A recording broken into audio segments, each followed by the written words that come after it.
In order, and I'd ask Vice Mayor Fish to lead us in the pledge of communication. I pledge allegiance to the flag of the United States of America and to the republic for which it stands, one nation, under God, indivisible, with liberty and justice for all. I'm going to follow in the mayor's footsteps and ask you to recite the Lord's Prayer with us. Our Father, who art in heaven, hallowed be thy name. Thy kingdom come, thy will be done, on earth as it is in heaven. Give us this day our daily bread, and forgive us our trespasses, as we forgive those who trespass against us. And lead us not into temptation, but deliver us from evil. For thine is the kingdom, and the power, and the glory forever. Amen.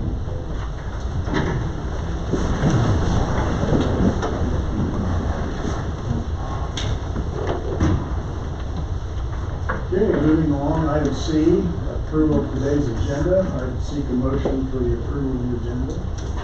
I make a motion. Second. Chris's motion, Keith second, all in favor say aye. Aye. Motion carries. Item D, citizen comments. Before citizen comments, I'd like to make a comment or two. Just friendly facts about our tax situation. Recently, we received updated information of property tax, and we're a Class B city, and there's 95 cities in that classification. That's cities between the population of like 2,000 and 15,000. There's a few oddballs that should be there that aren't, but in listing all the different stats in terms of property tax, our 37.6 mils is the 9th or 10th lowest. There are only 9 other cities in that group that have lower city property tax than we do. Out of every property tax dollar that we pay, approximately 20 cents on each dollar goes to the city of Goddard. We pay the county 47 mils, 30 for basic services, and 17 mils for fire protection. Fire stations out there just across the highway, and then the state gets a little portion, the school district makes up the rest. One of the reasons I think we can point to why our taxes are where they are is that 1 cent sales tax over time has had an impact in keeping our property taxes lower than these other communities. Just some friendly information to keep in mind. The other thing I'd like to say is that we've approved, I think as a council here, this will be our 3rd plat. We've got 12 plats and properties being built in the area. There's 50 some of these developments being built in the school district. Wichita is moving towards Goddard. The growth is going to happen. If we don't approve another development, Wichita is going to continue to grow. Wichita has already annexed a piece of property west of 167th north of Maple. That's the reality of our situation. We can be like Eastboro and sit and do nothing, or we can work to manage this and grow as a city to a size that will allow us to do things like improve the water and other things. But growth is going to happen regardless of the things that we do going forward. So I think it's the wise thing to work to manage this process. We're, I think, in a great situation. Of the 105 counties in Kansas, 95 of them are shrinking. So to be in a situation, a place where there's growth, development, it gives us an opportunity to improve our community and continue to make this a great place to live. So just some friendly facts to remind everyone that we're in a good place. This is an exciting time. The things we're looking at today will set the direction for our community for the next 15 to 20 years as we work through this process the next 5-6 weeks. So with that, I've made my comments, and I'll open citizen comments. If someone would like to come to the mic, you've got 3 minutes. Hopefully it's set up. And we'll move forward here. I'll go first. Just write your name down, state your name, and we're happy to listen. Okay, my name is Richard Belt. I have a property at 209 South Elm, which is on the corner of South Street and Elm, directly east of the pool. You've done some work with the sidewalks and the ditches on South Street, you've dug them out. The ditch right in front of our house is real shallow. The water pools up in our driveway. My driveway is sinking. The concrete is breaking. I have to have foundation work done to the house because the water drains towards the house and not in the street. And the street level is actually higher than our yard. So I don't know why they came across or came around the corner and made the road higher than what our yard is. And there's no ditch. And the culvert needs to be dug out, and there needs to be some drainage so it can drain away from our house. So I just ask you to continue digging those trenches on South Street and come around on Elm. Thank you. Thank you. Thank you.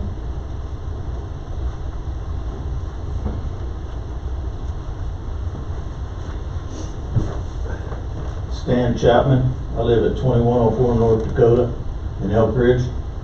And you guys have tried several times to do a development across 183rd and Maple to put duplexes in. And at the Planning Commission last week, I was just a little upset with the gentleman. I don't know if he's their secretary or what he is, but they were talking about 183rd Street. And they're gonna pave 183rd Street just north enough to do the entrance to the development that they're trying to put in, but they're not gonna go far enough to get to our entrance for Elk Ridge. And it's like, really?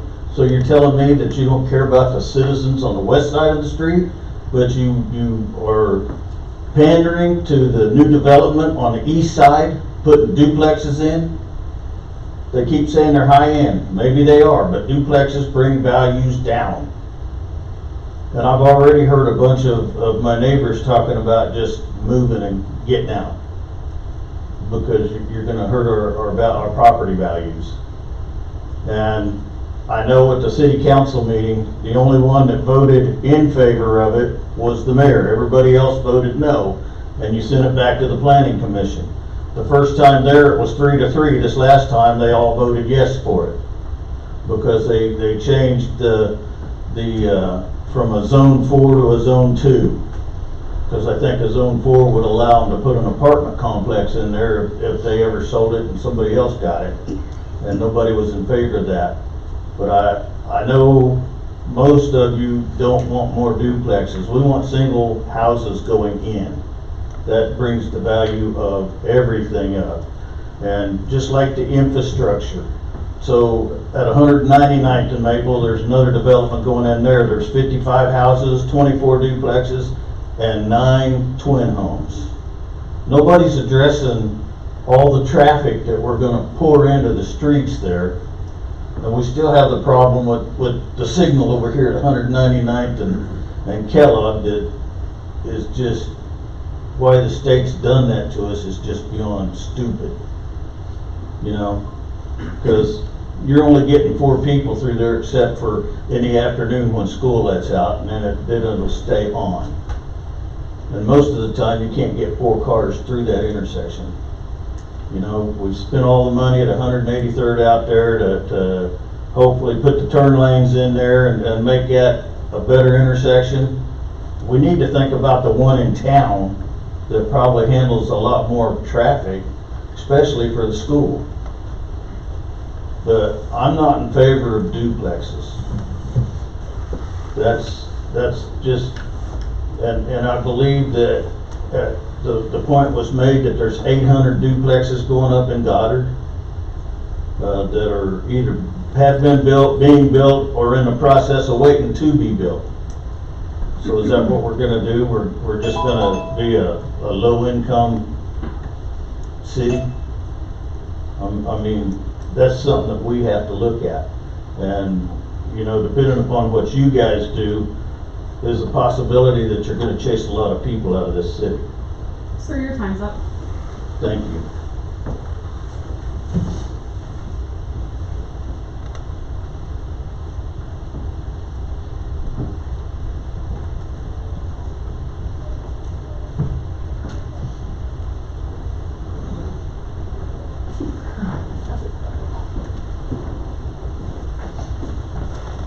Amanda Treadwell, 410 Richards Road.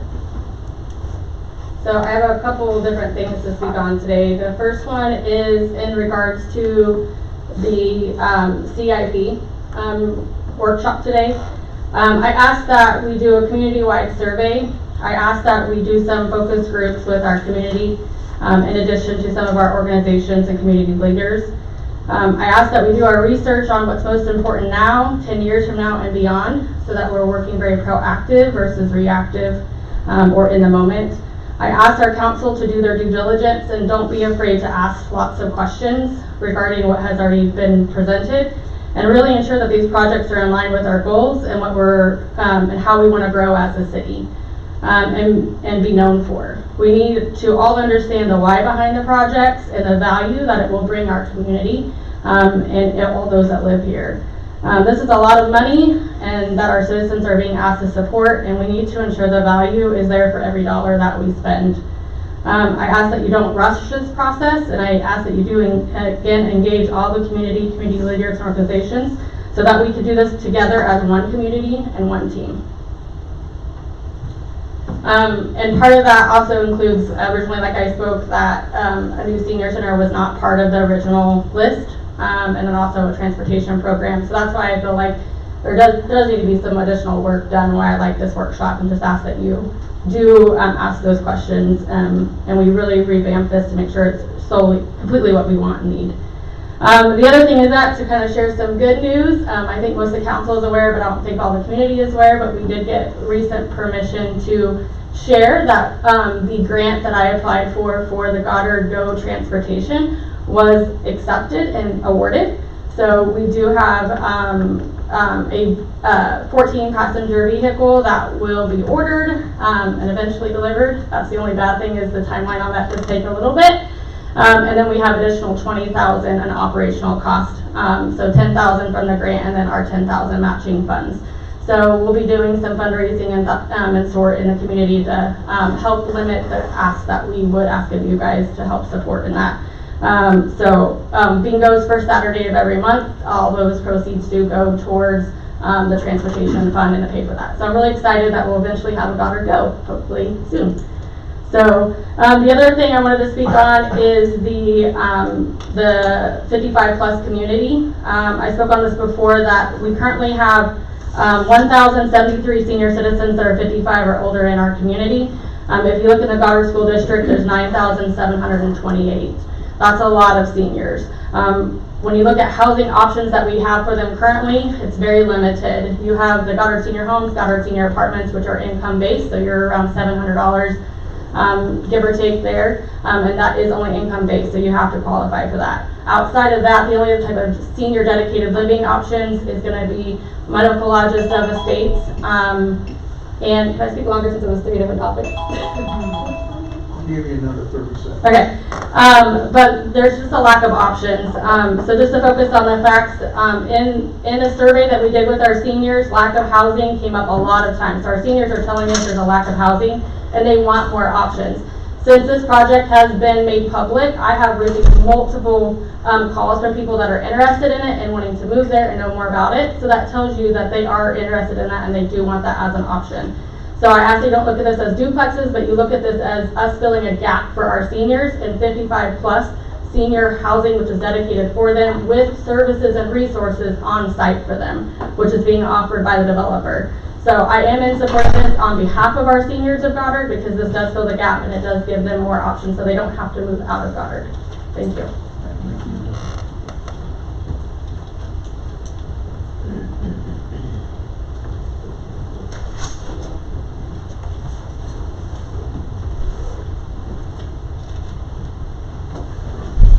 Hi, my name is Monica Chapman, and I'm wanting to talk about what they're wanting to build there at 183rd and Maple. I just wondered, is it going to be, what guarantees do we have that it is for senior citizens? Is there any guarantees that it's a retirement community? Is it labeled such as a retirement community? What's the value of those duplexes that they're wanting to build? What is the square footage of these duplexes that they're wanting to build? And what's the cost? Is senior citizens gonna be able to afford these homes? That's what I have to say.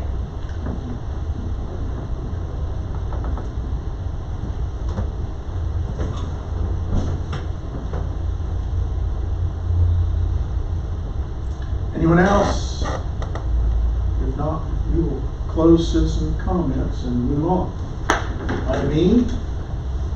This time I'd like to give the council a chance to declare any conflicts of communication they've had that might influence their ability to consider today's agenda items impartially.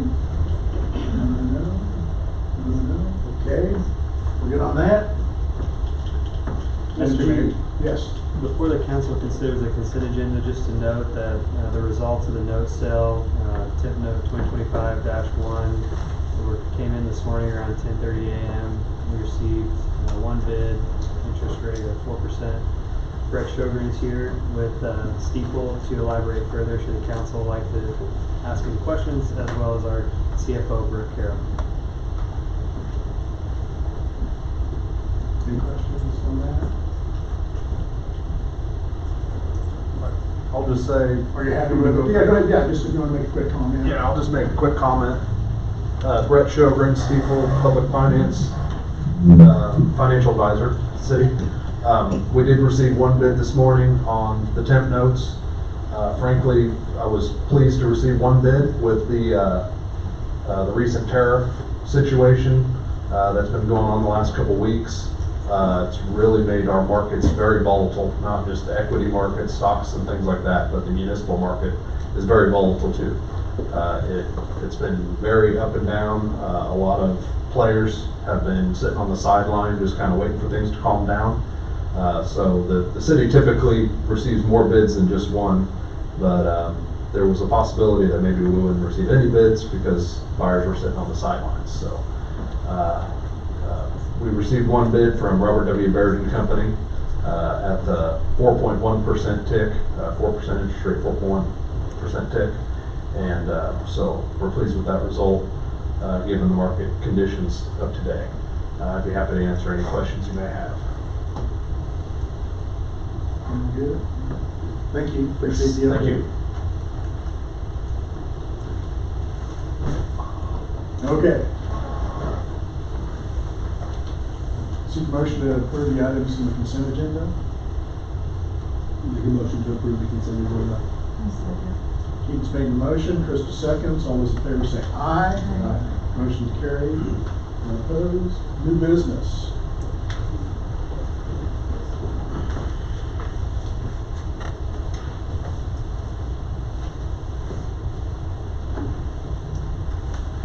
Honorable Mayor and City Council, being called from the bullpen to pitch and relief here. Community Development Director is out, so I'm going to present to you I-1 rezoning at 183rd and Maple. It's the northeast corner there. It's case number 2025-2. If you could go ahead and just advance to the recommendation slide, I would appreciate that. So this item, as had been mentioned previous, came before the Planning Commission and the City Council as an R4 zoning use. It was denied through that series of entitlements, and now it was reapplied through Planning Commission for an R2 zoning class. So with that, I'm not going to spend a whole lot of time delving into the details of the project. I think you guys have heard all the information has been made available to you. We even worked to avail an opportunity to go look at a sister development to this project so you could really get an idea of the product. I would be glad to stand for any questions. There are representatives with the Schellenberg family, the owner/developer, as well as their engineering firm. I think they've got some of their construction and site folks here with them as well, and I'm sure that they would stand for any questions too. So with that, Mayor, I'll turn it over to you, and you can seek a motion for the recommendation or open it up to any questions you may have. Any questions? Forward. I'll make a motion to waive the reading of the ordinance. Second. I made the motion, Keith seconds. All those in favor say aye. Entertain a motion to approve the ordinance. I make a motion to approve the ODF ordinance for rezoning case, zone 25-2.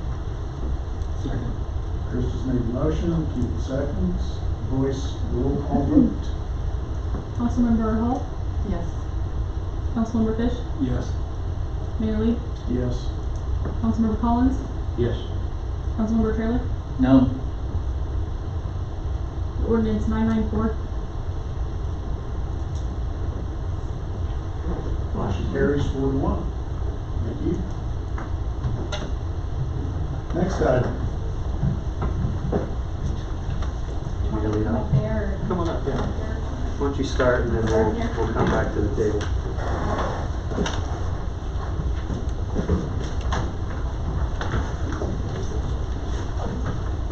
The mayor and council, we are here to do this 10-year CIP workshop. This is a series of events that we have lined up to get a lot of input, feedback, discussion related to our 10-year CIP.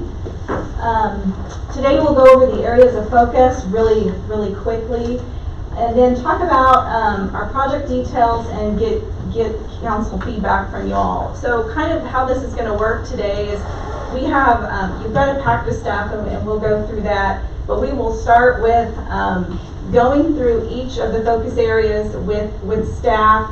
We will give a 90-second, hopefully at the most, presentation on each one of the different components of the CIP.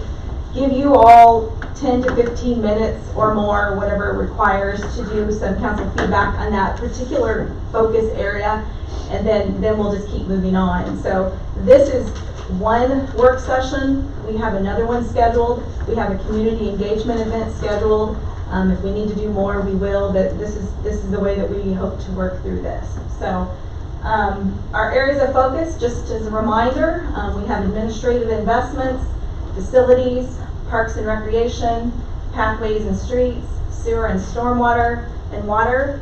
And in your packet, you will find the very opening of the CIP book that gives just a summary of all the projects. You also have ranking sheets in the back in that folder as well. So as we're going through this, you guys can make notes and talk about and kind of rank those projects as you see fit. And then there's also the CIP matrix, where you've already seen that big sheet. I call it the placemat. But we've taken out the years, so you all can rank those as you see fit. So with that, we can get started. Okay, Craig? I want to carry forward a little bit of what Brooke just shared to provide a little bit of understanding as to how we got to where we are today, because you can imagine that $120-ish million worth of projects, dozens of projects. We didn't just pull these out of the hat with our best guess. This was over a year's worth of really intensive efforts by city staff and then consultants that the city council supported us bringing in. So, for each of these sections, we had taken a ton of time to bring consultants in, meet with department heads, meet with our mid-level to entry-level staff, really kind of hone in on what some of the issues were and how we kind of see our future looking. So we've got lots of staff that have been here for 15 to 20 years, and then we've got staff that are relatively new, and so we were able to mesh some of those ideas and fresh perspectives to kind of get us to the point we're at today. But I think it's really important, before we kind of dive in and unpack this, is to understand that this has been a year in the making just to get to this point. A couple $100,000 at least have been spent with expert consultants and staff time to put these projects together. So this is our idea as far as what we think the biggest needs are. Mayor Leach said it before. We have the second lowest property tax mill levy in Sedgwick County, 9th out of cities of the second class, and one of the results of that is not only the fact that we have lower city tax bills, but that we are way behind in infrastructure and facilities. And I don't say that lightly. I think that those terms are thrown out pretty loosely in some audiences, but the reason this is such a lengthy list is because we haven't been doing a great job of investing in our future from an infrastructure perspective. So this is really important. This is our roadmap for the next 10 years, which is probably a catalyst for the next 50 to 100 when you think about the kind of growth that we have. So I just wanted to build on the foundation of Brooke's comments a bit further. So not only the council, which I think has a firm understanding of the time and effort that's gone into it, but also the audience. It's taken us a big chunk of effort to get to this point. We're super excited to roll this draft out and to get with you guys and so you can hear directly from us and then engage the community on what the next steps look like. So as Brooke shared, we're going to go through this section by section. Each department head will have 90 seconds to talk about their project. Once we get through each project per section, then we'll take about 15 minutes to talk about the entire section itself. Brooke, you're leading us off with admin assessments. Yeah, and something you should also know is we've already started obviously the budget planning for 2026, and we've done a lot of meetings with staff, and we've actually added 2 more projects to this list based on that meeting. So this document will be changing year by year as we address needs. So when we get to those new topics, we'll let you know, so they're not a surprise to you. So the seniors can know that there is a possibility that the senior center could be in one of those. There's Amanda. You can add it right down here, senior center. This is a flexible No, document. it's, yeah. I mean, if you think back a year ago, at this time, we had 23 senior members, and I think this afternoon, we've got 23 playing pickleball. I mean, there's 500 members of the senior group now. There's just a lot of things have changed in 1 year. And we can have the same type of changes within the community on something else in the next year. So we have to be flexible with this, and I think we're open-minded enough to listen and try to move this juggling ball with all these different pieces forward. So We're fully aware that we have not engaged the community yet, but you have to have a starting point, right? Right, exactly. This is a really thorough starting point, and now today is kind of the kickoff of really getting the council and the community to help us move it forward. So. Okay, so our first focus area is administrative and strategic, and these are more of a office type consultant paper documents that need to be, or those types of projects. And so the very first one we have on the list is staffing and organizational consultation, and we've marked this as in progress. I don't know if you want to give it just a second. Yeah, I will take the first 2. So I'll take the first 2. Afternoon, everyone. So as you'll recall, recently you approved an RFP to go out, which has been published. We're actually soliciting bids or proposals. This goes into, again, looking at our organization. So looking at an update to our city's organizational charter, city staff, looking at job descriptions, onboarding, the overall job performance process and performance management. What we're doing is we are collecting proposals, and those proposals will be looked at by city staff, and then on the May 5th, during that May 5th city council meeting, we will be making a presentation and hopefully being able to select a firm that'll come in and do each of those individual aspects of the RFP, and making sure that we are an efficient and effective city staff organization. So that's the first point. The second one, the community advancement blueprint. That's just a fancy way of saying our comprehensive plan. So comprehensive plans, in case you're not aware, are a requirement that are listed in state statutes. All communities in Kansas are supposed to have one, and normally those are set for 10 years. So our current comprehensive plan expires in 2025. So we've listed this as 2026. We think that makes sense, just for us to go through the process of hiring. Normally the way we envision this is that we will again publish an RFP and then hire a consulting firm with a planning and design background to come in and assist the city in generating the next 10-year comprehensive plan. Comprehensive plans largely focus on land use planning, zoning, future land use, and looking at where we want to go as a city in terms of land use and zoning and how physically the community looks. So again, normally those are done for 10 years, so we would do that next year. As part of that, we would engage with key stakeholders and do some definitely do community engagement to make sure that we're engaging with the public on how we're setting that next 10-year plan for the comprehensive plan. So those are those first two items, and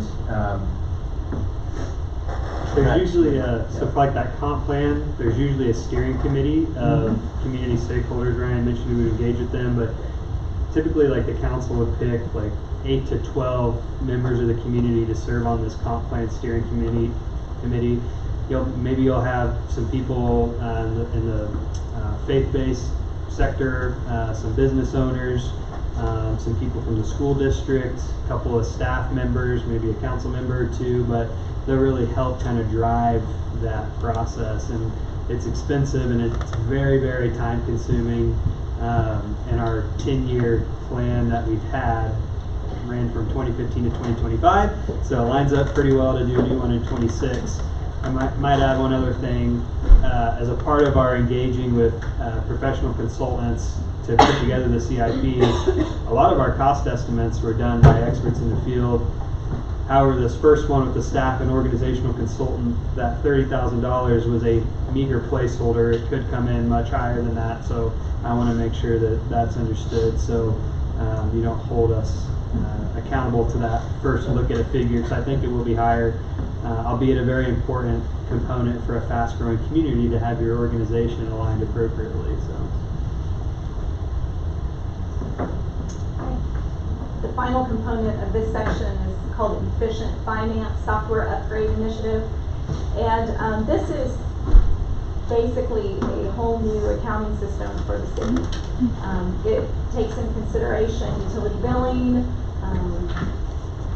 economic development, permitting, all the different components. It would bring us up to a level of efficiency that we truly need. Our current software that we use is very, very difficult. It constantly is breaking. We've got all kinds of issues with it. The customer support is terrible. There are times when we are down and we don't know when we'll be back up based on licensing and different components like that. We have spent, several of us staff has spent several meetings with different vendors trying to find the best fit, talking to different communities like our size and trying to find the best fit for our software needs. And I think this might help Craig's comment on the first item there. I think 250 is going to be a little high, but that, I think it's actually going to come in lower than that. But that's what that would help us with is on the software side of things. It would also bring us up to date with customer support as well. There's a lot more functions that we could be doing with our customer base, with utility billing. There's even AI that can be implemented into our software that would make payables and cutting checks more efficient all the way around. So.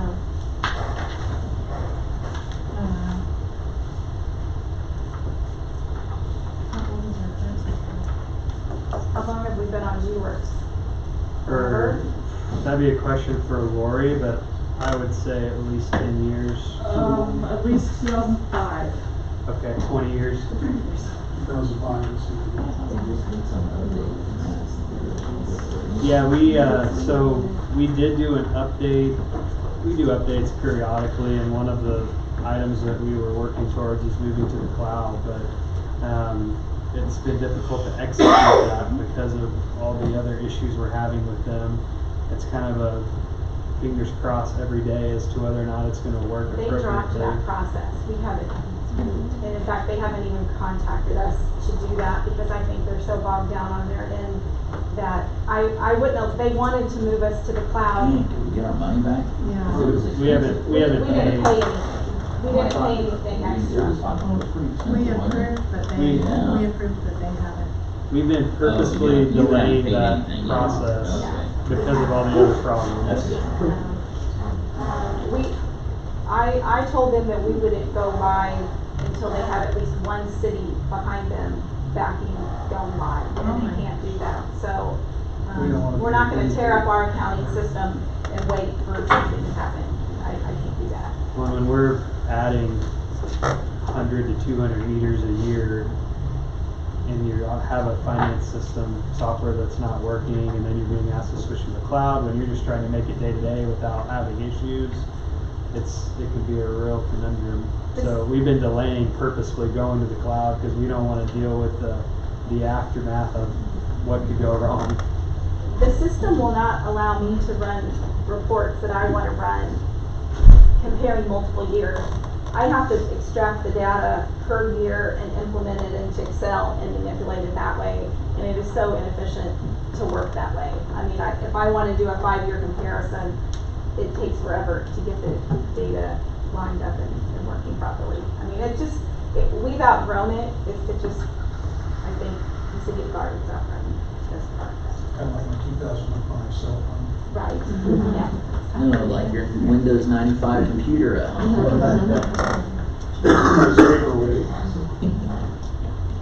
So, okay, so that takes care of that section, administrative investment, so at this time. Do you want to walk them through these sheets just one more time to let them know what their, kind of what their assignment is? So you have these ranking sheets in your packet, and so, they are actually in the back of this part, right there. Each one of these projects are listed. We've taken, it has the year, the project, the dollar estimation, a place for notes. For you guys, kind of, as you're going through these, you can make notes for yourself, and then at the end of the day, not today, but when we're all done, we will want your feedback on these with signs so we can take them and compile the data. We're only asking that as a council people, so Kevin, Carrie, you guys don't have to worry about that. Okay. Cool. No homework for you yet. Okay.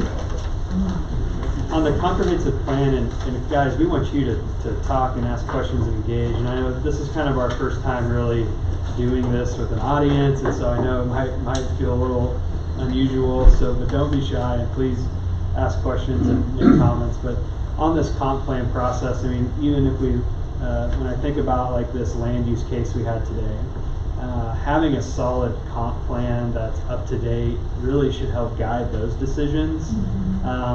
We should be, kind of a clear understanding of where we want different types of developments and land use, and that's a big part of that process. So it's very important not to be looked over, and something that I will take, a better part of a year or more to kind of get in the final form. But that comp plan, one of the primary purposes of it is to kind of plan out your land use. Where do you see the city boundary growing over the next 10 years, or where do you kind of anticipate that it would? It's primary use for the planning commission, but you guys have to ratify a lot of their decisions, and of course you're going to have a real care about how the city develops too as we move forward. So.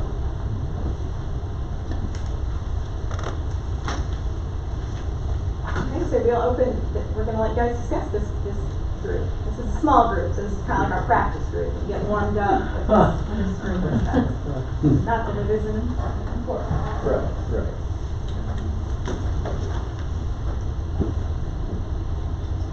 What say you, Vice Mayor? I don't have a whole lot to say. I think all three of these are very important. I think they're kind of driving factors for the rest of what we're going to do today, because I mean, as we all know, we are growing. We're going to continue to grow, and so I think that City Hall needs to be ready for that.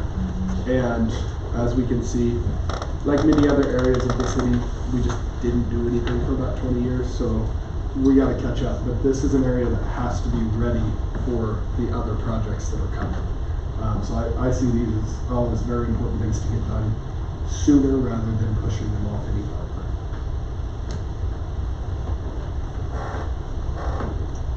Nice summary. Anybody else?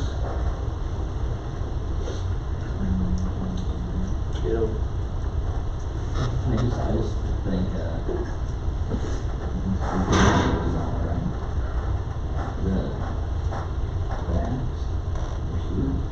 The apps? yeah, the apps that Wichita uses. You guys have it? You're from Wichita, or aren't you? Are you guys in Wichita? No. Our app does many similar things to what Wichita's does. You can report potholes, report a concern, report a code violation. It does, you can pay your utility bill. I mean, our app does almost all the same thing that one does. It's nice to have. We don't have a lot of people using it yet. I like how it, if you're actually at the location, it'll, you know, I mean, there's a ping you where you're at. Instead, ours doesn't do that. I know that. So I think it does. Let us It go sends in you a there. message. It should, if you allow it to track you, then it should do that for you. But let's go in there and make sure that's working right. I think that this is all kind of tough to swallow because of the expense of it, but we are here because this is where we are. And so, making our accounting system specifically as current as possible needs to happen. Working through the, comprehensive plan, you know, building those forums for people to come and participate in all of that is very crucial. What is the time frame of doing that? Does it take the entire year? Does it take 6 months? What is that? Ryan's been through a comp plan before, so I'll let him take that one on. Yeah, so obviously the first step is, once this is approved, then publishing the RFP. Usually you want to allow at least a few weeks for firms to submit their proposals for that. Then council would approve the firm that would be doing, working with city staff on the comprehensive plan. As Craig alluded to, we would want to select a steering committee that'll work through this process. In my experience, once the firm is hired and the steering committee starts to meet with the firm, they normally meet about 4 or 5 times. And then you also have 3 to 4 engagement periods as well. So that can be an open house, that can be a survey. There are a lot of different methods of collecting data on drafting the new 10-year comprehensive plan. But really, ideally, you're probably looking at 9 to 12 months.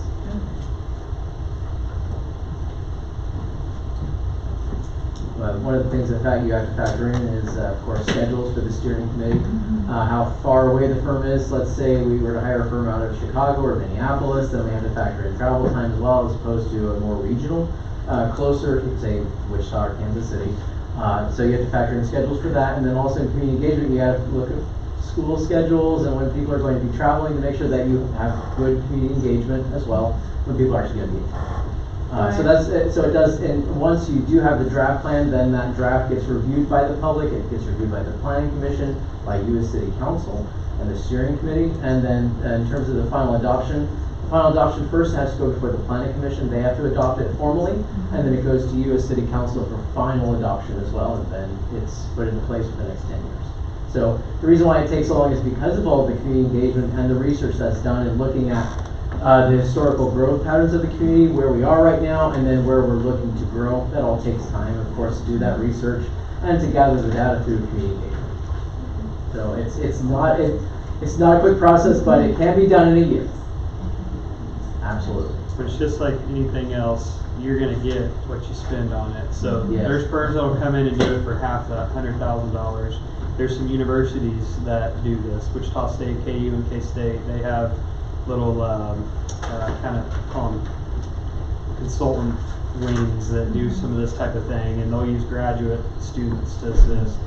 There's engineering firms that would be kind of on the higher end, and there's value in bringing them in to do it maybe.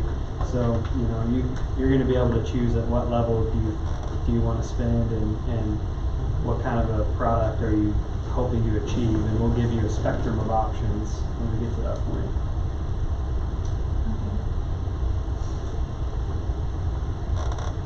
It's going to take a lot of your time and the planning commission's time, so you'll kind of want to anticipate that too.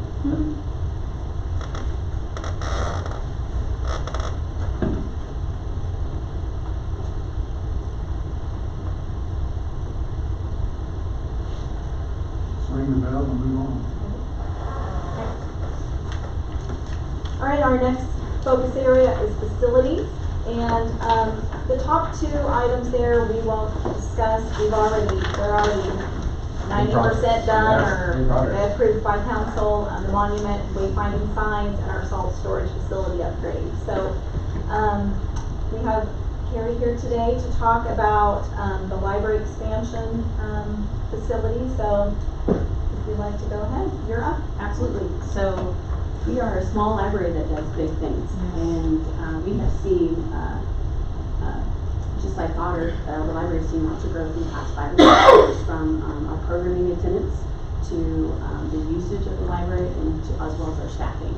A public library is designed to grow with the community and what the community needs and what, and we're constantly always evaluating that. And we obviously we're out of space.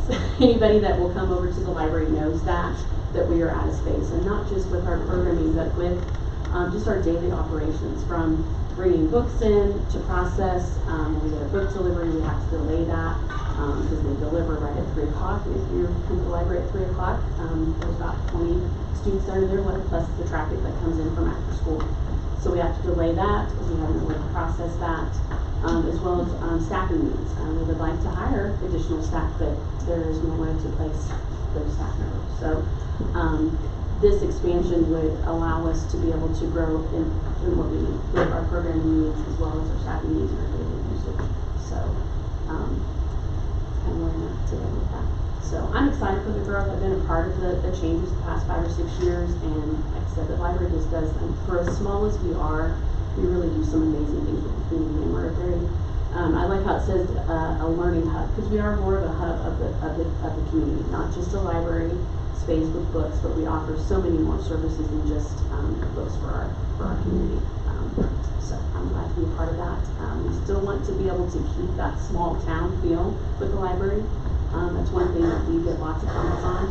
Wesley just expanded, but I had a person that was in the other day and said they went over there and they're like, yeah, it was nice, but their child wanted to come back to the Goddard Library because of the Lego wall, and because they could find the books, and that there was people there to help them. So we would like to expand, but we still want to keep that small town feel and that we're known for, and that our community loves when they come in, that they're going to get help and that they're going to get the resources that they need. So that's right. Andy, thank you, Carrie. That was a good summary. And on these 4 bottom projects, including the library, I think there's 4 there. So just a quick reminder, we hired Hutton to come in and do a facility assessment, and the purpose of that was to get some loose cost estimates on what it would cost. They met with the department heads and the staff in some instances to kind of figure out where all the pain points are, and really just to kind of get us going on, like, okay, what might it cost? What are our needs? I think one of the commonalities you're going to hear from each of us is, staffing is an issue. You guys hear it all the time from me. I'll probably cause a brain bleed if I don't stop mentioning it, but we operate at way less of a staffing level than communities of our size do. One of the reasons for that is because of the facility constraints, and that kind of leads into the city hall modernization and renovation. This one is kind of on, I would say personally, my opinion is it's probably on the lower priority of those 4, and when I say lower priority, that doesn't mean it doesn't need to happen, because it does, but it would likely happen last because you got to move other people in and out and that kind of a thing to get to our city hall project. And essentially what it entails is, assuming that we move police out to their own facility, renovating this facility to be more conducive as a city hall, and allowing our administrative staff to grow to the police side of the building. So each of these 4 projects has some floor plans, if you will. So, and we've shared that with council on a few occasions, and it's available to the public as well, but it kind of shows you like what the new layouts are, how many offices would you be gaining in the sense of the library, how big is your multi-purpose room, and you can kind of get an idea of all that stuff. And those are thoughtful discussions that actually we're seeing on paper now with that facility assessment that Hutton provided. So we have a really good starting point. Now the huge challenge is finding a way to finance them, because quite frankly all of them should have been done a while ago, and now we're at a point where it's like, how do we do a few of these at a time over the next few years or bunching them together.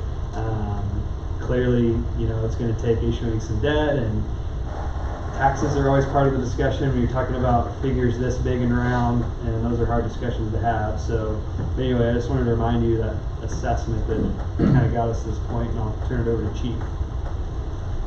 Well, real quick, try to stick to the 90 seconds. Sorry. Yeah, that's okay. Like space, not only so much space for us physically, but space. The courtroom, if anybody's been here during court and experienced that, you're going to see this is way too small of a facility and way too unsafe of a facility for court that's occurring right now with the number of people that we have coming in. There's no privacy between defendants and their attorneys. They're sharing offices that are administrative offices. It is very compact and claustrophobic, to say the least. Getting court and the police department out of City Hall will obviously allow us and the city to grow and utilize this space much better. We would take court staff with us and incorporate them into a new building that would be much safer, secure. It could actually be controlled a lot better and give more privacy. We don't have anything, as far as the police department side, we have no facilities for multiple suspects for interviews. We have one interview room that is small, that is inside the police department. When you talk about bringing people inside of the police department, whether that be during functions and during office times, there's things going on constantly. Space and trying to separate people. That's the biggest thing. There's no space for any evidence to, like, we have evidence in separate areas, in buildings and throughout the city, so that's just not a way to function. And what I would like to do eventually is get our department accredited. To do that, there would be a lot of things that would have to improve, and this facility would be a major undertaking. It would be a waste of money to put money into this building when we're outgrowing it already. Some other things is just, there's no place for officers to shower if somebody gets involved in something. There's no place to shower. There's a limited place for storage. There's no secure parking. And then we get into things like something we can work with is dog kennels. And the current kennels that we have are very low functioning and I would say embarrassing to show. Anybody who's in that has to deal with dogs and then physically dealing with them, there's no place to give them a good appropriate run, and the contact that we have to have with the dogs is more intimate than we as officers should be involved in. So, going with it, plenty of details I can give you, and any questions you have, I'm very willing to answer them and get you guys any first-hand knowledge, and not just in the ride along, but in tour and explaining the processes and things like that we go through. Thank you. We also have no emergency operation command center, like the way it should be, so to speak. A hard, and Mayor Lieb and I learned a lot about this when we were at training with Sedgwick County Emergency Management a few weeks ago, but you really need to have a designated area where you can have a hub during a mass casualty event, an environmental disaster, those kinds of things. I mean, theoretically, if City Hall were still standing and Category 5 came through, we would have to try to do that out of our police station, and maybe even when we get on City Hall. But in an emergency situation, the number one priority is to save lives and property, and to be able to do that, you need a place to operate out of and do all the different assignments that are involved in that. And right now, we just don't have an appropriate facility for that, and that's a huge liability for us and our citizenry. So as a part of this new facility, I think one of the most bare-bone things that we would be accommodating for is just getting a hardened, is it called an EOC? Yeah. Operating command center. And that area is kind of much more hardened than the rest of the facility, so it can withstand any kind of storm. You've got all the access to, you know, if everyone else is without internet or power, that place has got it all. Other agencies that are coming in to respond to disaster, whether that's Sedgwick County, the federal government, volunteers, the Red Cross, we're all working out of there together. At this instance, you know, it's kind of going to be like, we'll handle it as we go situation, and that's not a place that a community wants to be in. And I hope we're not trying to, it's not all doom and gloom, there's a lot of good stuff, but we are super far behind in some of these bare needs, and I think the police station is a clear indicator of that, as well as the public works facility, which will spin us into Kevin, who we're gonna get a real candid week and a half long review from him, having just come in as our interim public works director. I told him he could be maybe a little more candid than otherwise, so go ahead, Kevin. Yeah, I'm Kevin Baker. I'm serving as the interim public works director. Yeah, from the outside looking in, I may sound a little more harsh, but that's okay. You can like me or not. We can take. He's an interim with a lot of experience, too. Take that into consideration. Yeah, I got over 30 years. I actually worked with her uncle for 29 years of my career in the city of Mulvane. But when I came to serve as an interim, obviously first thing I did was look at the facilities, and I was shocked. The maintenance shop that the Public Works works out of is nearly 70 years old. It's dilapidated. The equipment is really run down. It's been 2 decades of mismanagement. They've been through 7 directors in 2 decades.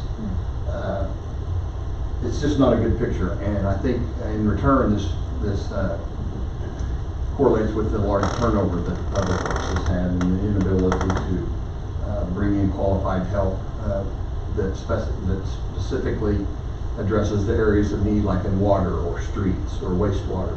It's not just hire somebody and they do all of them. There needs to be some structure made. We need to upgrade some facilities, and we definitely need to increase our maintenance protocol that has basically been nil. So that's the bad part. The good part is Goddard is a wonderful community that's growing, and it's exciting the things that Goddard has going on. From my perspective, with that being said, they need a public works department that mirrors the rest of Goddard. Goddard's done a good job of contracting out some of their street maintenance and things that are larger than what some municipalities could do of our size. Kudos for that.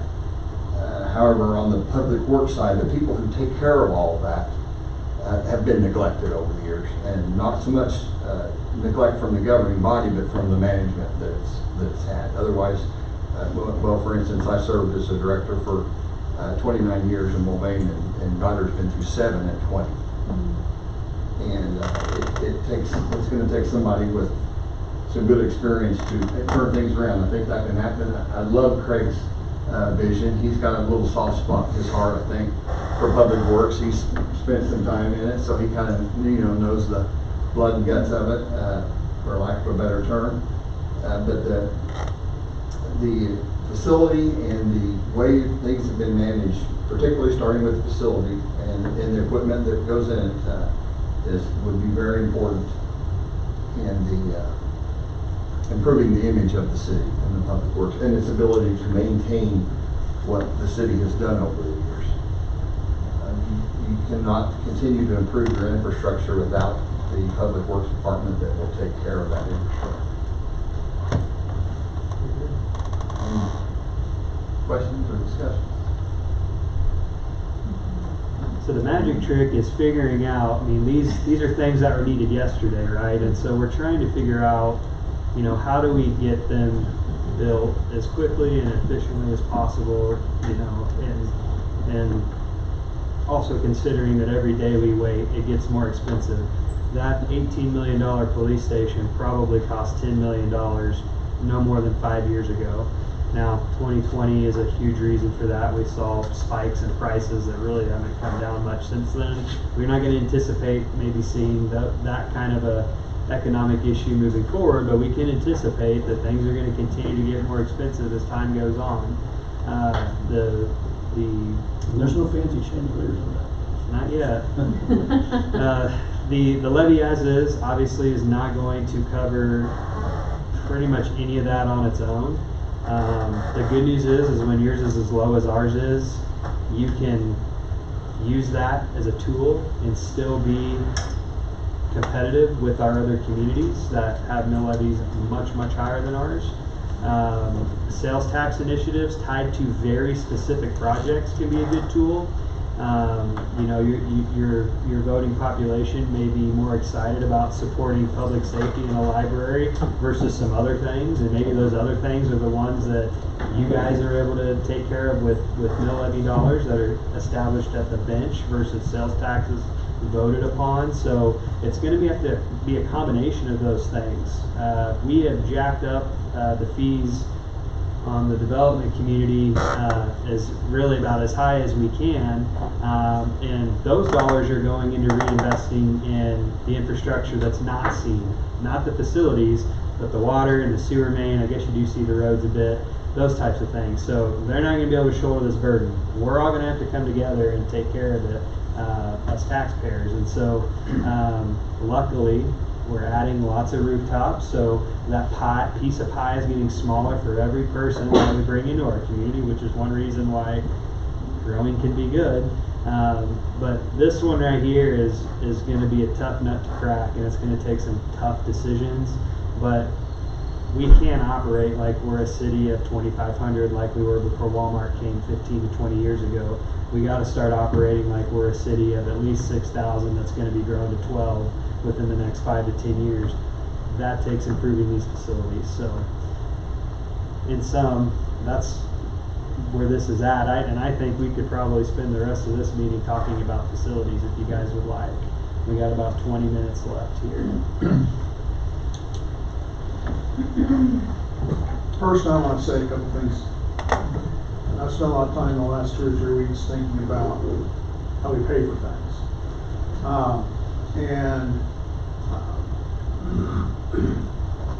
We approved $1.3 million budget this year for street repair out of our cash flow. Partially financed by a $6 million increase, which is about $500,000. And if we stay on the same trend line in terms of the growth as our mill levy increases this year over last, there's probably around $300,000 we pick up from the increase in valuation. Our net operating is probably going to increase more because there's really three things: fees, property tax, and sales tax. Those are the three things we can look at to fund whatever we decide to do and whatever priority we decide to do them. But there is a potential. We haven't got the water yet, but I think water, the way the rates are set right now, with the growth we have, we can almost internally finance the water things within the scope of those rates. It'll be interesting to hear the report from the Ad Hoc Water Committee, and I think we need to let them weigh in here in a week or two as it relates to the water. But with allowing $150,000 a year for staffing and growth in the budget, there's probably close to 450 ranges, $450,000 to $500,000 a year increase. So in 2029, we could have possibly $2 million of cash flow to finance debt service. And Kevin, you can kind of calculate what kind of bond debt we could carry with if we had $2 million a year to make payments on. But I always go back to the $1.7 million and the payments on that. So probably close to $20 million in bond debt. What I'm saying is we have a positive cash flow to do a chunk of this without raising taxes. Okay, and that can change. Things can cool down, things can heat back up. But there is and I know Brooke's working on this, there is a cash flow piece above this that we need to look at in terms of how we pay for these things. I appreciate the report. That is so emblematic of the history of Goddard. Yes. 27 years I lived here, and they sealed the streets, the cracks, maybe once in 2012.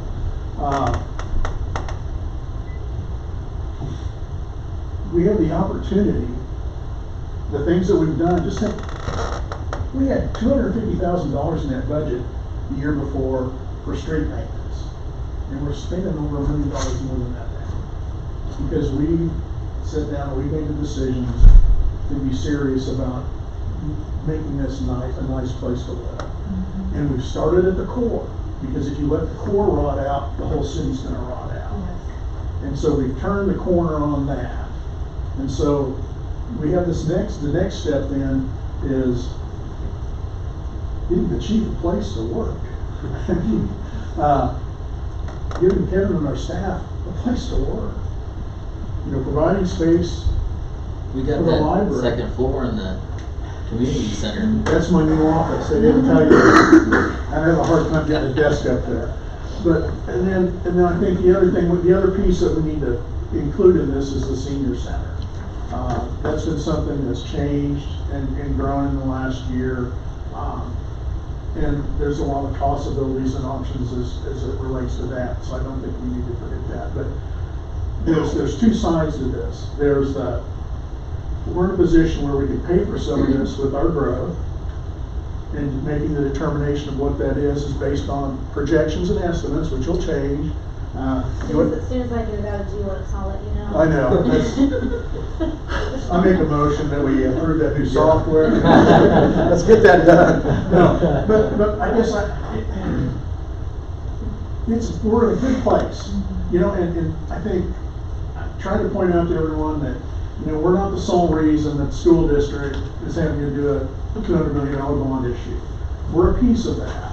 But that growth of Wichita, as it grows to us, affords us the opportunity to grow Goddard in a reasonable way. So we have nice parks. We have a nice place for our public works people to work. We have a safe and secure court and police department. We haven't talked about this, but when you talk about things, it almost sounds like Night Court. It's like a TV show, the way the whole thing runs. You should come walk. No, I won't. I'm See scared the to. color of the suits of the attorneys. No, I just bright. drive by and see people coming in and out, and it's the attorneys, yeah, the guys with the orange hair. Yeah, I know. But the point is, I think it goes back to a real fundamental thing. That is, whatever we decide to do and how we decide to do it, we just want to do things the right way and do the right things. And I think however this works out, as long as we focus on that, we'll make a big impact on improving the quality of life for our citizens, but also it improves the quality of life in the work environment for our staff. And we picked up the other part of the health insurance last year, I think, which was a smart thing to do to show that we care about our staff and we want the best for them. But this is a big thing, too, having the appropriate facilities, but it's just emblematic of the way Goddard's been run for 30 years, and that's okay. There's no sense casting aspersions on that. That's just what's happened. But we have the opportunity now to upgrade, and whether it's the park, what we've done across the street, this should be fun. That shouldn't be so serious. Our growth is a tool to fix these problems. Well, it allows us the opportunity to be able to do it in a reasonable way and without creating a tremendous tax burden for everyone. And the fact that we have a 1 cent sales tax has helped keep property taxes, in line. I know people sometimes look around and go, where's that going? And can we just clarify, please, about the 1 cent sales tax? It is not going away. Yes, exactly. Because I see that multiple times on social media. It is not going away. We're going to stay with that. And it helps the community. It helps with resources, and we need it. So, clarification, the 1% sales tax is not going to go away. And it's helped keep our property tax level where it is in relation to all the other communities in the state of Kansas and anywhere around Wichita. Yeah, that way not just the people in Goddard are paying for it. When you're when you have a regional tourism economy like we do with our Star Bond and with Tanganyika, I mean, we're really maximizing the value that those bring to us by having that extra 1 cent. I mean, you're not really maximizing having those unique opportunities here without having that one side, so. It is not unreasonable to ask to do some of this work that we specifically, if we did a half cent, 3/4 cent, whatever it is, specifically to fund a couple of these projects, that would sunset once the projects are paid for and built. We could do that too. So, and that does allow, I mean, in terms of fairness, it allows the people that come into the community to help pay for these things and use our services. And it eliminates the burden. You know, we're not continuing asking the property owners to foot the whole bill. We're trying to figure out how to package these together and when to do them. We've kind of vacillated between a few different things. I feel like we need to bite off a chunk of this within the next 1 to 2 budget cycles, and then another chunk of it within the next 4 to 5 budget cycles. And I think the latter probably would be the sales tax initiative. I don't know that the voting public's in a place right now where they're going to support a sales tax initiative for quality of life / public safety needs. That's just my temperature. I could be wrong, but I think the first chunk that we could hope to accomplish in the first 1 to 2 budget years coming up could be financed primarily by increased valuation on the mill because of our growth. I don't know that it's going to be able to finance all of it, but the growth should be able to carry a good chunk of it.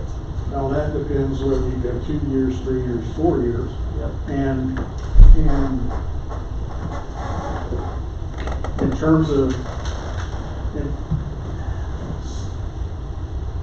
I guess I always think that you've got to be able to handle the day-to-day. And that if you ask an organization or a group of people to do more than, you can do that for a season. So I think in terms of doing projects, probably 2 or 3. I mean, I could see something being done with the water treatment plant, financed specifically for water.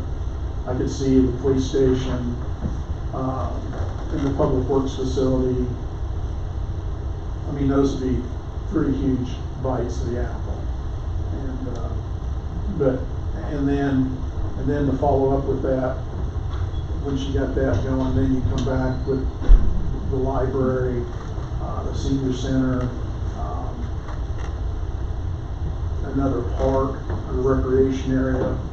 We just can't stop with the 9 acres. We probably need to find some more acres too for ball fields. If you go down to Clearwater, they've got a beautiful 15, 20 acres of ball fields and space there for soccer, baseball, whatever. So we're trying in this process to kind of categorize how we want to go about these specific facilities, correct? That's Prioritizing. Well, just for me, based off of Kevin's analysis of what we've been working with, that's all infrastructure that if that isn't working properly, then none of the rest of it works. That's what my mind is saying. So I think that we have to really take into serious consideration that would be the starting point. I'm sorry, but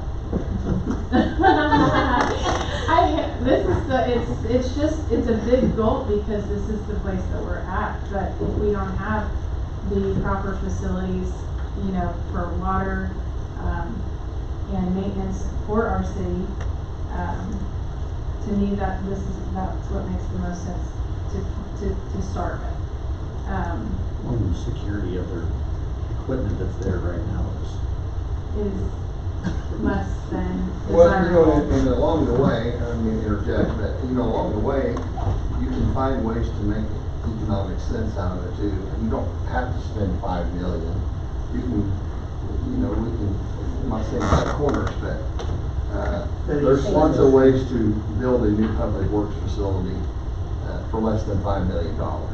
This quote from that was a, And this is not, yeah, and these are quotes from one. yeah, this was Yeah. a general, And you yeah. could wade into it, take, you could, let's say, bring the chief back in, hypothetically, do, bits and pieces of it. Just the building itself would be a good start, for the public works, get something to get some equipment in once we, implement a equipment replacement program, which also needs to be done, but we can do that budgetarily from year to year through different means of financing. But it doesn't have to be that big $5 million mark. I think Craig and I even maybe briefly touched on it, that we could, there's ways to trim things down without cutting corners that makes it more economic. Sense. But thank you. Then you have to think about, as you're prioritizing this, you've got the master list of everything. So Yeah. I mean, you can't get blindsided on one focus area because Yeah. you've got a whole, you've got them all to try to I- work through. I think that because the water has been so much on the mind of all of us over the last year, we want to make sure that that's good and healthy for the community, obviously, and for safety and health and all of that. I guess it's just looking at all of it, it's very overwhelming and huge, so I would like to figure out a way where we can, do something for each of these, like we can say incrementally, but. I mean, I think I'm gonna piggyback off of you real quick. I think, I agree with what she's saying. If you look at, rec facilities, if you flip to Parks and Rec, Pathways and Streets, Sewer and Stormwater and Water, Public Works touches all of them. Mm-hmm. So everything we're gonna discuss comes back to him and his team. And obviously we need to take care of the other areas, but we've had the opportunity to tour all of them. And when we went into that building, I was kind of shocked that was it. Like, you got one big room and then you got this kind of sketchy hallway. And that's what they've been working out of this whole time. So, one idea that I guess I need to look at the blueprints is, would it be possible to do like, have you seen Barton videos, you know what I'm talking about? Do something like that where we get the big building first and then over time we can just continue to build. I'll give you a good example. You could build a really nice shop with a maintenance shop and plenty of room for the public works and some office areas, break room, bathrooms, shower, all that, for under $1 million. And that would be a nice facility. I built City of Mulvane built just a few years before I left, 90 by 80 for $150,000 with heat. Upstairs. You can do anything you want with a big open building, and you want it open. And that would be a start. You could always upgrade from there, but just for literally under $1 million, you could have a really nice facility with the lifts in it, about $30,000 for a lift, and actually get a mechanic that can start working on equipment. I've seen it done. It's just a process, and you start with the building. Yeah, I mean, that just to me feels like the better starting place is get a bigger and better building and then build out the inside rather than worrying about trying to build something. And then add some office space as you go, and it doesn't have to be one huge chunk of money all at once. It can be. Would that have to be demolishing the other facility first, or could we use it adjacent and then? Well, I'd say eventually demolition is really good. If you take the stuff off the wall. And then I'm not real clear on the property too, I think Craig is. Yeah, so we've got property on 199th just north and east of the Evergy substation there, that we've got a preliminary sketch plan for both the police station and the public works building, so I won't be as aggressive as Kevin. I don't think we're gonna be able to do it for $1 million, Kevin, but I think we could probably get it much less than 5, and I do think that there's an opportunity to cut out some of that finished space and make it more of a later phases. But you gotta start out with a couple of offices and a break room and stuff. But, I mean, these are pretty aggressive, I should say, they're pretty conservative estimates as far as contingency and stuff like that's concerned. So, do I think it's gonna be 5.2 million? Not if we build it next year. If we wait 5 years, yeah, I'll probably get to being that much. And these numbers are like total build out of like what if this Plus is like, contingency. this is the whole Desks, thing. chairs. Furnish. Yeah, that would be 5 million, really. All right, so I just wanted to add, Chris, like you said, we need to know people to figure this out. Yeah. I shared with Craig my contacts from KDOT. I have a personal connection with Dave Bonneblast, who was their facilities maintenance director, and he constructed the Newton shop, the North Hillside shop, the North shop off of Rock Road, in addition to the West office in Wichita. And I can get all of these guys personal tours, and they can exactly see what the build would be. I got feedback from all of their directors there about what they would have done different, where they would have added more space, less space, where they would have put the toolboxes, if we want like 8 bays, if we just want 2 bays. I mean, and it goes back to equipment too, because a lot of that equipment has to be temperature controlled because of the diesel fuel in it. You don't just want it outside congealing. So, we have all that information out of the dealerships to make a good decision upfront.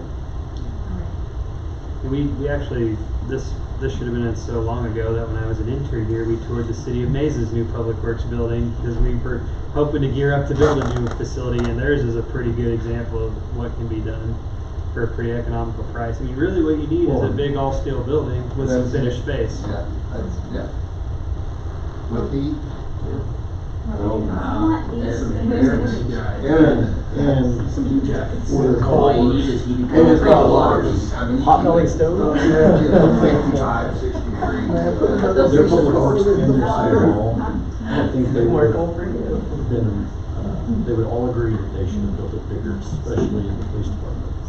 They built that, I don't know how many years ago, and they are already outgrown.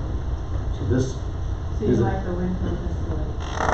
Uh, That they just built? Yeah, I haven't seen it yet. Been there.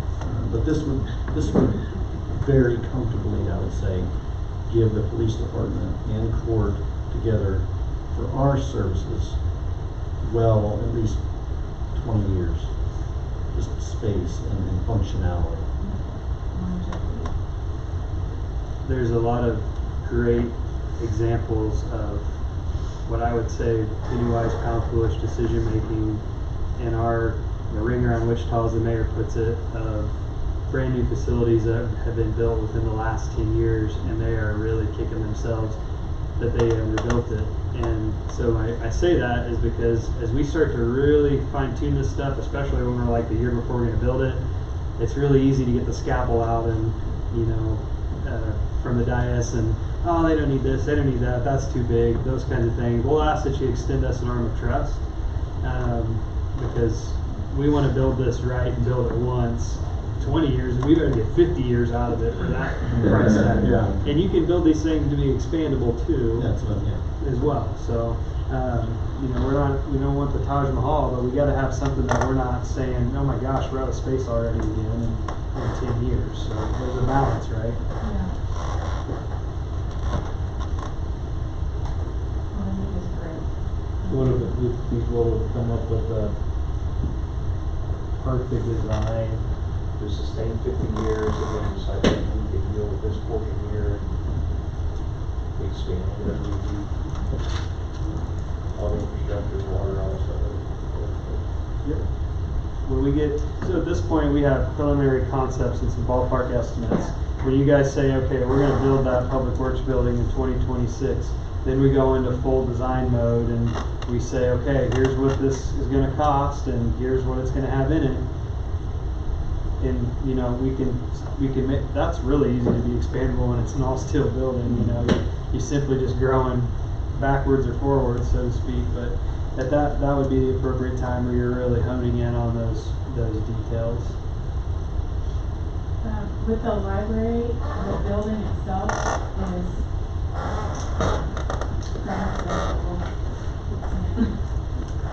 you're wanting a whole new facility? Adding on to the existing facility, one of the big things that we've talked about is being able to stay on main streets and stay where we're located. But yeah, there's not any other space available to be able to start a brand new build where at. And so part of it is adding on to our current facility. Keeping it one floor too, there was discussions of going, obviously the basement, you get into elevators and going up as well. Then it becomes a staffing issue of if we have multi-levels, then we have to have multi-staff to be able to be up in those areas at all times. So that starts a whole other conversation. So it's discussing keeping it where we're at and expanding. Part of the plans had a multi-purpose room, which would be helpful. Expanded our children's area, expanded staffing area, to have a break room, to have a conference room, to have just a work area to do things like process books and deal with those kinds of things, because we don't have, spacing to be able to do that currently, so. Mayor, we're running out of time here, so I'll leave you with one last thought and then have Brooke give you your homework assignment one more time before we leave. All the other cities around here are doing sales tax and property tax initiatives to do these same exact things. So you're not in the boat all alone. You go read the newspaper or go on the news, you can see all these other cities are having very similar conversations, doing very similar things to figure out how to improve their facilities, because their citizens expect a quality of life and for their health and welfare to be protected. So do you want to give them their homework assignments and let the mayor close us out? Yeah. We got another meeting here at 1:30.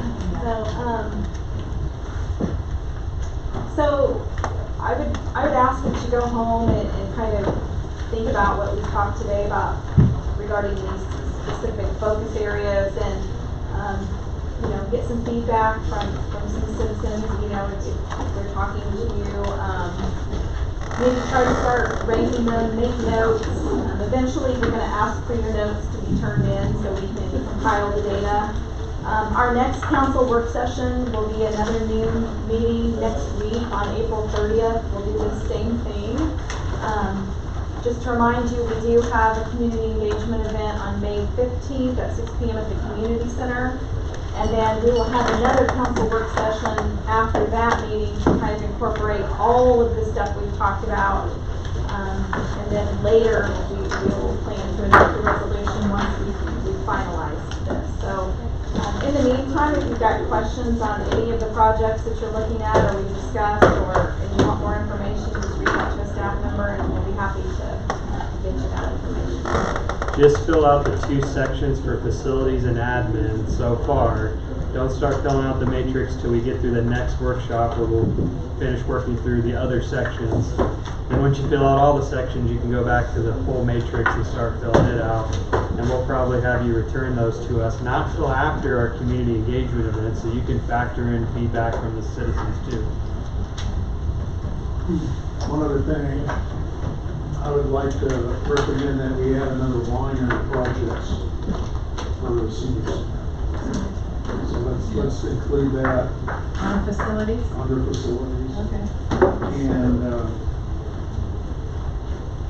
whatever that looks like, I just think that needs to be included in this section.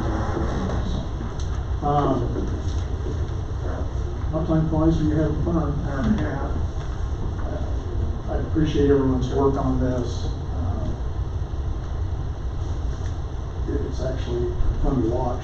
Being able to sit and watch the board, I kind of like this perspective. But anyway, thank you. I appreciate the 4 of you and serving with you. Staff, thank you for all the work on this.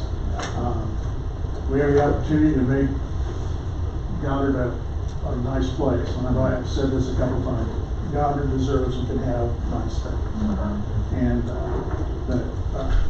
we started, I think, and embarked on cleaning up things and getting caught up with what we've done with streets, things with the water projects, the money we're spending this year for streets. I think hopefully proves that we're serious about making this a nice place. And, so I appreciate everyone's input. Kevin, we're just going to put you in charge of all these projects, get them done for $1 million each. I got this to do. But no, thank you. I think we're on the right track. And think we've got a lot of great momentum going on. No, I really did. I appreciate everybody working on it. And I would entertain a motion to adjourn. I make a motion. Krista motions. Seconds, all those in favor say aye. Thank you. Guys, I don't mean to be a rude host, but let's try to scurry out so we can get this next meeting in. You're welcome to commiserate in my office if you want to share conversation. Nice to meet you.